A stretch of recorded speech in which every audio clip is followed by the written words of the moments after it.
السلام عليكم ورحمة الله. بسم الله الرحمن الرحيم. نحمده ونصلي على رسوله الكريم. أما بعد، أعوذ بالله من الشيطان الرجيم. بسم الله الرحمن الرحيم. إياك نعبد وإياك نستعين. আজকের এই সিলেট বিভাগের ইসলাম মাহফিলে উপস্থিত আছেন বাংলাদেশ জাতীয়তাবাদী দলের শীর্ষ নেতৃবৃন্দ, উপস্থিত আছেন জামায়াতে ইসলামের শীর্ষ নেতৃবৃন্দ, উপস্থিত আছেন জাতীয় নাগরিক পার্টির সম্মানিত আহ্বায়ক এবং বিরোধী দলীয় চিফ হুইপ ঢাকা 11 আসনের মাননীয় সংসদ সদস্য জনাব নাহিদ ইসলাম, উপস্থিত আছেন যার নেতৃত্বে আমাদের উত্তরাঞ্চল দুর্বার গতিতে এগিয়ে চলছে এবং যাকে ইঞ্জিনিয়ারিং মাধ্যমে হারানো হয়েছে, কিন্তু উনি আমাদের হৃদয়ে এখন জনতার একটি হিসাবে বসবাস করছেন।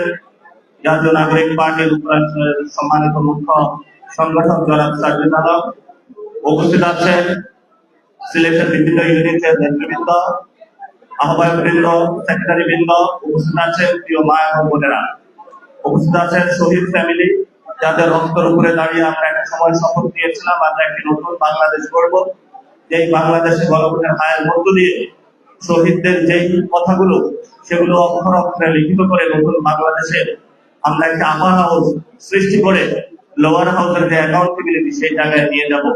সেই মানুষগুলো এখনো বুক করা আশা নিয়ে তাকিয়ে আছে। ইনশাআল্লাহ আপনারা যে আশা নিয়ে আছে, আমরা আপনাদের সেই আশা বাস্তবায়ন করব। হতাশ হলে চলবে না।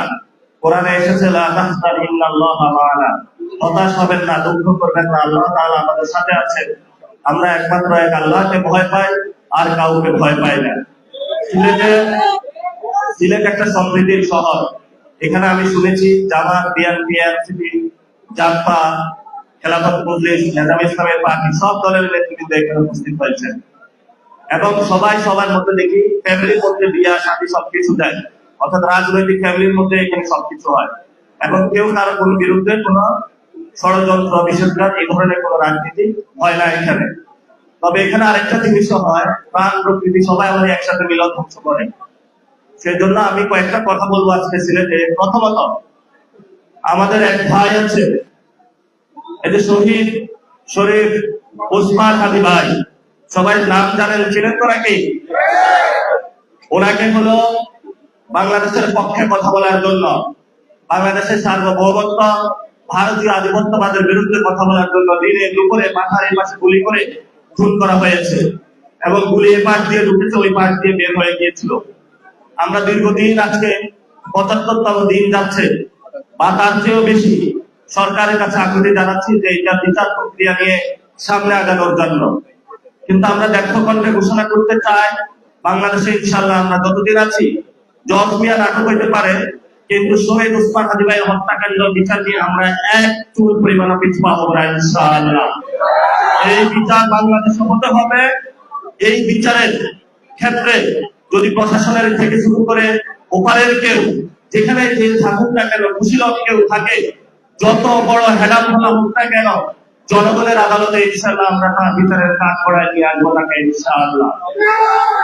আরেকটি বিষয় যেটা আমি স্টারে বলেছিলাম, দেখেন আমাদের তরুণদের কিন্তু চাকরি নাই, তরুণরা ব্যবসা বাণিজ্য করতে পারছে না। যদি এটা না করতে পারে বাংলাদেশের ইকোনমিক গ্রোথ হবে না। আর সেটাতে বাধা কোন জায়গায়? একটা তরুণের দুইটা পদ্ধতি, হয়তো সে কোনো দোকানে চাকরি নিবে বা ব্যবসার চাকরি নিবে, কিন্তু ব্যবসায়ী ভাই যদি চাঁদাবাজদের কারণে অতিষ্ঠ হয়ে, সন্ত্রাসের কারণে অতিষ্ঠ হয়ে, দুর্নীতির কারণে অতিষ্ঠ হয়ে তার ব্যবসা দিন দিন হলো বিস্তৃত করতে না পারেন, তাহলে একটা কর্মজীবীর জায়গায় উনি কিন্তু তৃতীয় চতুর্থ জনকে চাকরি দিতে পারবেন না। যদি না দিতে পারেন তাহলে বাংলাদেশে কর্মসংস্থান সৃষ্টি হবে না।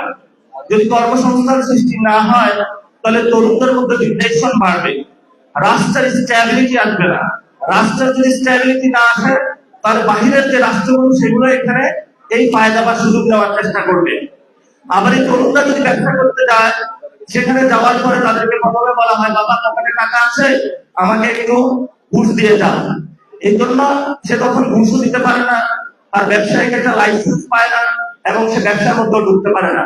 তো তাহলে আমরা যদি আমাদের তরুণদের যদি আপনারা এমন একটা পরিস্থিতি চালানো রাখেন যে এখানে শুধু গ্যাংস্টার মাফিয়া এবং সরকারের আন্দোলনে যারা যাবে তারাই ব্যবসা করবে, তারাই বাণিজ্য করবে এবং তাদের মদতে পূর্বাঞ্চল থেকে বিভিন্ন জায়গায় নদী ঘাট বালু গাছ কোনো কিছু তাদের নজর থেকে হলো বাদ যায় না, সব কিছু তারা দখল নিয়ে তারাই ব্যবসা করবে। তাহলে আমাদের বাংলাদেশের তরুণদের কি হবে? আমরা এই প্রশ্নটা আপনাদের কাছে রাখতে চাই।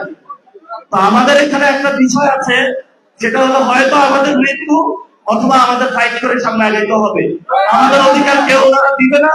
ওনারা হলো ওল্ড গার্ডস, ওনারা একটা পুরাতন বন্দোবস্ত আছে যে সব কিছুতে রাজি আছে, কিন্তু আমার কোনো জায়গাটা ছাড়তে রাজি নয়। ভাই আপনি আপনার জায়গায় থাকেন, কিন্তু 2 নাম্বারই করবেন না।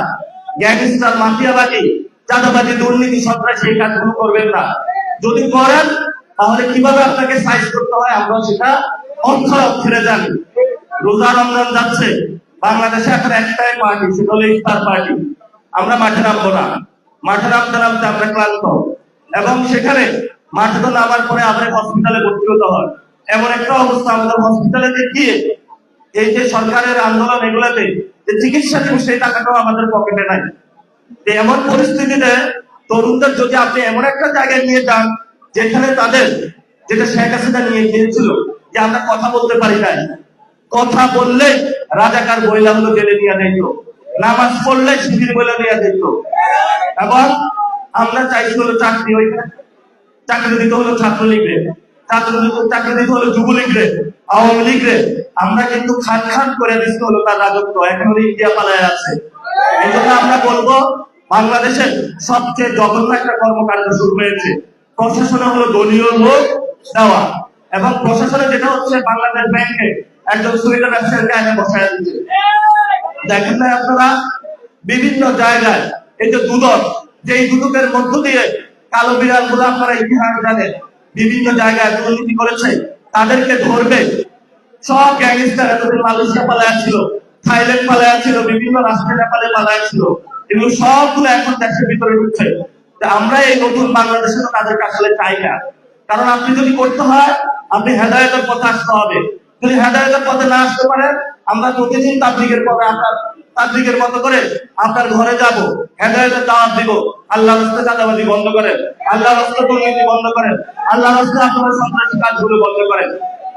আমরা এখনো আপনাদেরকে ডাক দিয়ে যাচ্ছি, সংশোধনের সুযোগ দিচ্ছি। আমি শেষ করছি, যদি সংশোধন না হন তাহলে আপনারা ভয়ঙ্কর পরিস্থিতি কিন্তু তরুণদের মোকাবেলা করবেন। এখন আমরা কথা বলছি, কিন্তু সামনে কিন্তু আমরা কথা বলবো না। আমাদের এখন মুখ চলতেছে, সামনে সবকিছু চলবে। আমাদের হয়তো মৃত্যু অথবা নতুন বাংলাদেশ গঠন, এক চুলো কেউ এটা থেকে আমাদেরকে সহায়তা পারবে না, কারণ আমরা এক আল্লাহ ছাড়া কাউকে ভয় পাই না। এটাই হলো আমাদের জীবনের, তিনি রিজিকদাতা, মালিকদাতা, ওনাকে ছাড়া আমরা কাউকে ভয় পাই না, কাউকে আমাদের জীবন টাইম দেয়। এই যে এখানে প্রধানমন্ত্রী শ্বশুর বাড়ি নাকি সিলেটে, আপনারা সিলেটের মানুষ অনেক সৌভাগ্যবান নাকি দুর্ভাগ্য জানি না। আমি রাস্তা দিয়ে আসতেছিলাম, পিঠ চিট গাছ আর সবকিছু মাথা ব্যথা হয়ে গেছে। আপনারা চলাফেরা করেন কেমনি? রাস্তার এত বেহাল দশা, এগুলা কি ঠিক হবে না?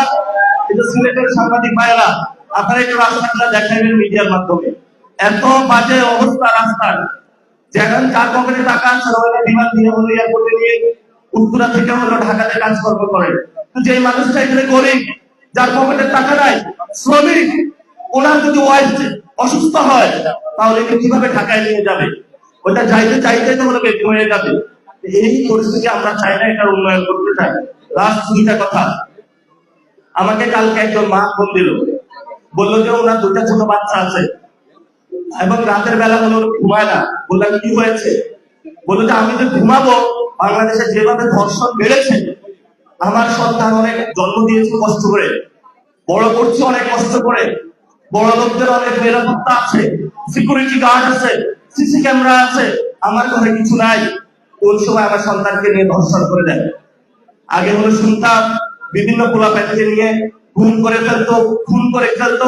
এখন একটা অসভ্য জগৎ এসেছে যেখানে হলো আমাদের সন্তানদের কোনো নিরাপত্তা নাই, রাতের বেলা নিয়ে ধর্ষণ করে ফেলে। এটা তো আইয়ামে জাহিলিয়াত তো খারাপের দিকে যাচ্ছি আমরা। আমরা সরকারকে অনুরোধ জানাবো, বাংলাদেশে ধর্ষণ বন্ধ করেন, মা বোনদের নিরাপত্তা দিন, এবং মা বোনদের যদি নিরাপত্তা না দিতে পারেন তাহলে নিজের ঘরে যে সন্তান আছে তাকে প্রশ্ন করুন। যে কিভাবে নিরাপত্তা দিব, তুমি আমাকে সাজেশন দাও। এজন্য আমরা বলবো, নতুন বাংলাদেশে আমরা এগুলো চাই না। আমরা কি সুন্দর বাংলাদেশ চাই, যেখানে আমরা সবাই মিলেমিশে থাকবো। একসাথে তো আন্দোলন করেছিলাম, জামায়াত ইসলামী ছিল, বিএনপি ছিল, সবাই ছিল। এখন সবাই সমস্যাটা হচ্ছে কি, এখন তাহলে মাফিয়া গ্যাংস্টার চাঁদাবাজি এগুলো কই থেকে আসে? এগুলো বন্ধ করতে হবে ভাই, আল্লাহ আপনারা। আমরা তরুণ প্রজন্ম যে দলের হোক, আমরা আপনাদেরকে ছাড় দিব না ইনশাআল্লাহ, এক চুল পরিমাণও ছাড় দিব না। সবাই ভালো থাকবেন, দোয়া করবেন, ইনশাআল্লাহ সিলেটবাসীর জয় হবে। সিলেটে আবার যেভাবে শাহজালাল বাংলাদেশের মধ্যে শাহপরানরা শেখুল ইসলামের দাওয়াত দিয়েছেন, নতুন বাংলাদেশ গঠন করেছেন, আপনারাও তাদের উত্তরসূরি হয়ে নতুন সমাজ গঠনে নিবেদিত হবেন। সবাই ভালো থাকবেন। আসসালামু আলাইকুম ওয়া রাহমাতুল্লাহি ওয়া বারাকাতুহু।